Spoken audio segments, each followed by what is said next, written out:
Hello everyone, আমি এখন আছি বলদা গার্ডেন। কি অবাক হচ্ছেন? না, আপনি ঠিকই শুনতে পাচ্ছেন, আমি এখন আছি বলদা গার্ডেন।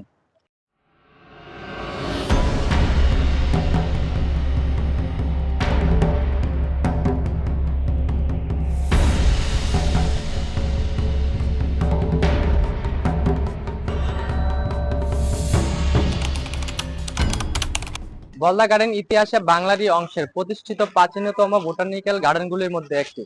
বলদা স্টেটের জমিদার নরেন্দ্র নারায়ণ রায় চৌধুরী 1909 সালে এটি তৈরি করা শুরু করেন এবং 1943 সাল তার মৃত্যুর আগ পর্যন্ত এটিকে যুক্ত করতে থাকেন। তিনি একই সাথে একটি জাদুঘর সংগ্রহ করেন, যা বলদা জাদুঘর নামে পরিচিত ছিল। 19 শতকের শেষের দিকে এটি ছিল সেই বলদা জমিদারের বাগান বাড়ি, যা তখন ঢাকার উচ্চবিত্তদের সাংস্কৃতিক কেন্দ্রবিন্দু হয়ে উঠেছিল।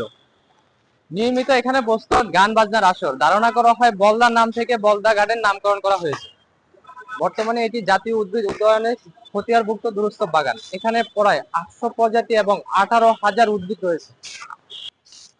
এটি সকাল 8টা থেকে দুপুর 12টা পর্যন্ত এবং বিকাল 2টা থেকে বিকাল 5টা পর্যন্ত খোলা থাকে। তো বলদা গার্ডেন আসলে দেখতে পাবেন যে এখানে কিন্তু মাছ, দেখি পাতা ছিঁড়াতে তো 2-3টা। আর সামনে আরো পোলাপান মাছ ধরার লাগে কি করতেছে দেখেন, ছোট ছোট মাছ। ধরস না, শোন ধর একটা, একটা ধর, কই ধর একটা ধর। এই দেখেন এই যে লাল মাছ, এটি বড় বড় গুলো লাল গুলা, আর তেলাপিয়া মাছ সব পিচি পিচি ছোট ছোট।